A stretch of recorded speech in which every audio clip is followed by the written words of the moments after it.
प्रणाम, सलाम, जोहार, जय हिंद।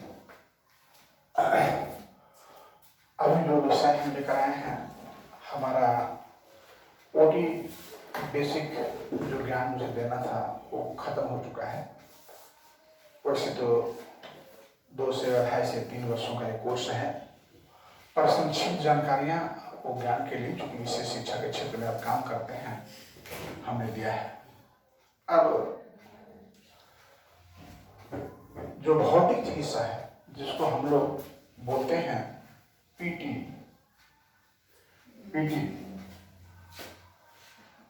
फिजियोथेरेपी,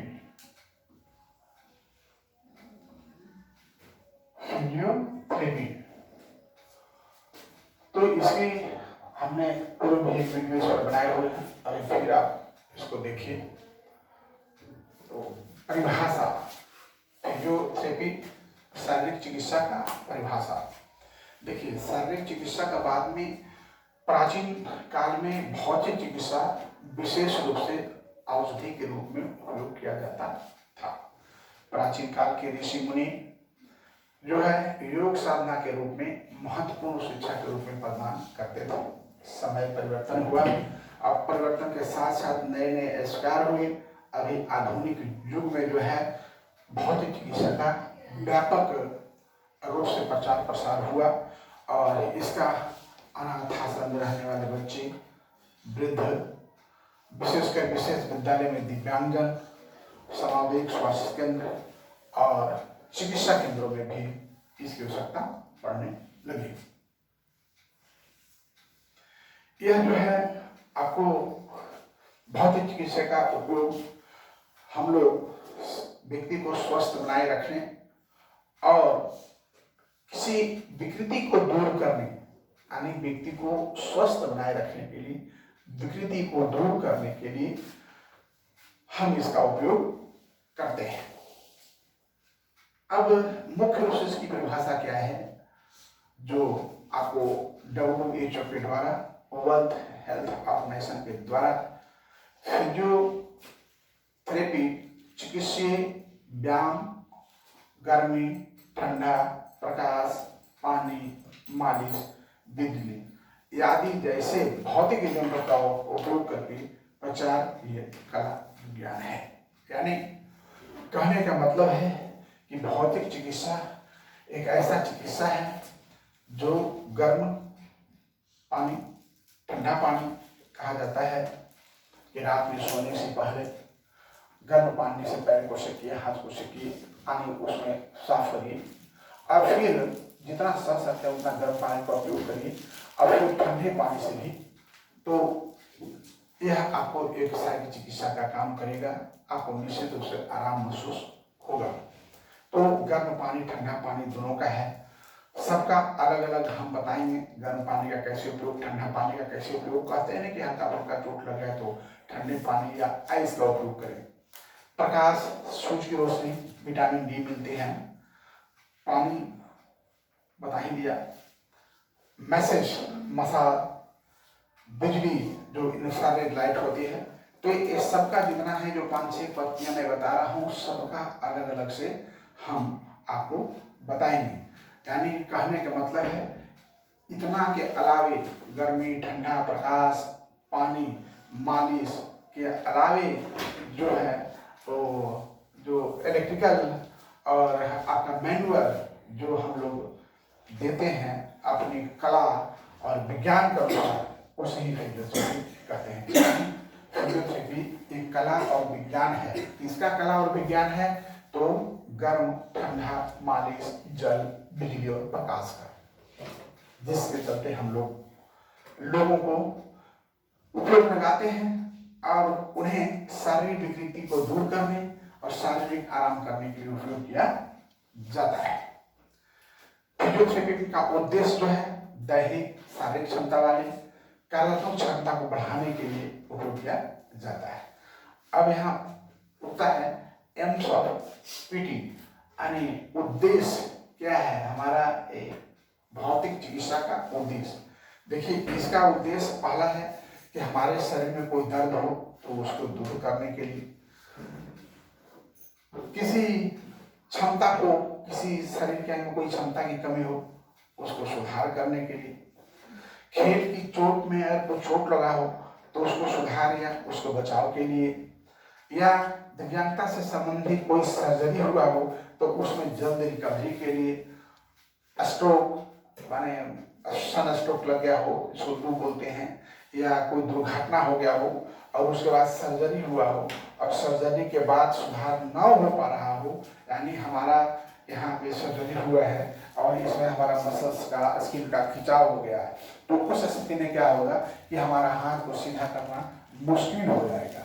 तो उस स्थिति में हम फिजियोथेरेपी एक्टिव पैसिव का उपयोग करके हम उसको सुधार कर सकते हैं। फिर फिसलने या गिरने से हल्का फुल्का चोट लगने पर हम अपने आप को संतुलन बनाए रखने के लिए फिजियोथेरेपी का उपयोग करते हैं। कहते हैं ना कि गिर गया है, अभी पैर में मोच लग गया है, थोड़ा सा इसको मसाज करने से ठीक हो जाएगा। उसके बाद जन्म देने के बाद किसी प्रकार का कोई परेशानियां होता है, बच्चा गिर गया हो, चोट लग गया हो, तो उसमें भी इसका उपयोग आता है। कृत्रिम अंग के उपयोग में, मान लिया किसी का हाथ नहीं है, पैर नहीं है, तो हम आर्टिफिशियल लिम्ब लगाते हैं, अब लगा करके उसको फिजियोथेरेपी के द्वारा हम उसको साकार रूप में उसको चलने के लायक बनाते हैं। बाकर या व्हीलचेयर, ट्राइसाइकिल दे करके हम उसको घूमने टहलने फिरने के लायक बनाते हैं। तो यह हमारा फिजियोथेरेपी का उद्देश्य था।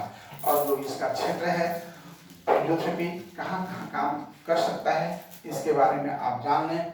औषधीय क्षेत्र में आने, औषधीय चिकित्सा के क्षेत्र में जहाँ चिकित्सालय है वहाँ फिजियोथेरेपी की सख्त आवश्यकता है। छोटे मोटे चोट पर, जलने पर या फ्रैक्चर होने पर, सर्जरी होने पर, अभी मैंने बताया पूर्व में। शल्य चिकित्सा में, अस्थिर दिव्यांग चिकित्सा में, जहाँ अस्थिर दिव्यांग चिकित्सा, जहाँ ऑर्थोपेडिक सर्जन होते हैं वहाँ फिजियोथेरेपी की तो निश्चित रूप से आवश्यकता होती है। स्त्री रोग चिकित्सा में भी फिजियोथेरेपी की आवश्यकता है। स्त्री को कब क्या कितना एक्सरसाइज करना चाहिए इसका ज्ञान होना बहुत जरूरी है। जलना या प्लास्टिक सर्जरी हो या कटा फटा हो तो उसमें भी फिजियोथेरेपी की आवश्यकता पड़ती है। न्यूरोलॉजी में भी है, कार्डियोलॉजी मेडिसिन है, मनोचिकित्सा में भी फिजियोथेरेपी, साधारणतः अस्पताल जो होते हैं उसमें।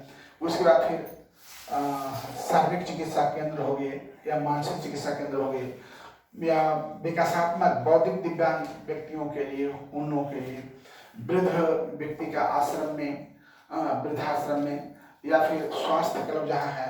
आजकल तो ब्यूटी पार्लर में भी फिजियोथेरेपी का उपयोग किया जाने लगा है।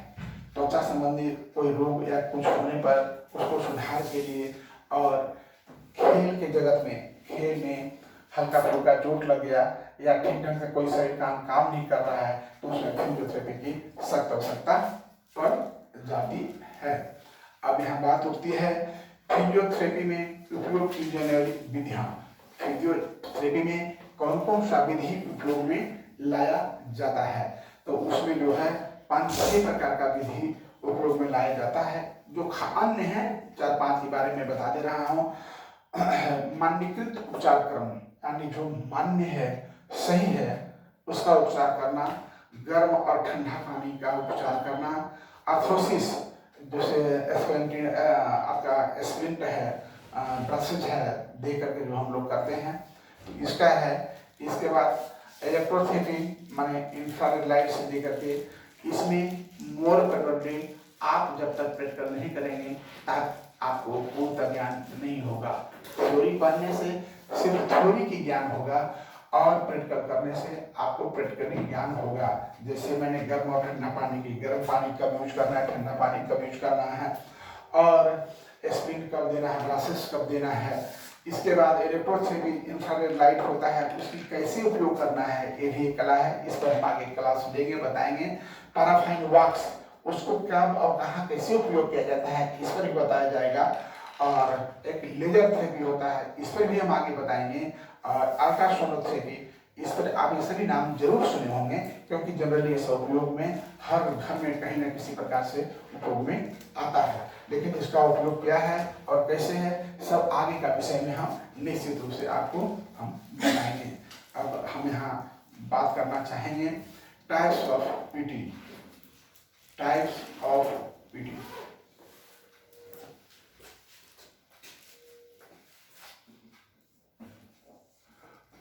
टाइप्स ऑफ पीटी, शारीरिक चिकित्सा के प्रकार, शारीरिक चिकित्सा के प्रकार। देखिए, शारीरिक चिकित्सा के प्रकार जो हैं, इसमें आप बहुत इसके प्रकार हैं शारीरिक चिकित्सा के। जैसे आपके देख सकते हैं, शरीर स्थिति मुख्यतः दो प्रकार की होती है, निष्क्रिय और सक्रिय। आने अंग्रेजी में इसको एक्टिव और पैसिव, निष्क्रिय और सक्रिय। निष्क्रिय शरीर अर्थात शरीर अवस्थाएं जिनमें मांसपेशियों की क्रियाएं निम्नतम होती है, जैसे विश्राम करना, सोना। उस समय हमारा शिथिल होता है शरीर। और तब जब हम एक्टिव अवस्था में रहते हैं, जब हम कुछ कार्य करते होते हैं, तो हमारा शरीर की स्थिति आपका कार्य रूप में होता है। अतः इसको आपका एक्टिव सिचुएशन कहा जाता है।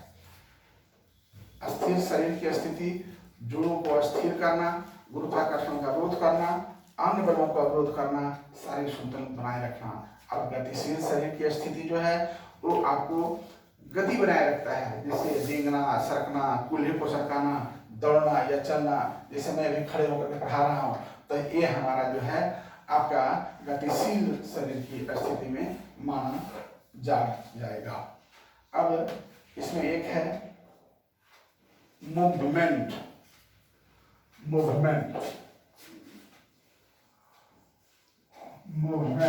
गति, मूवमेंट गति।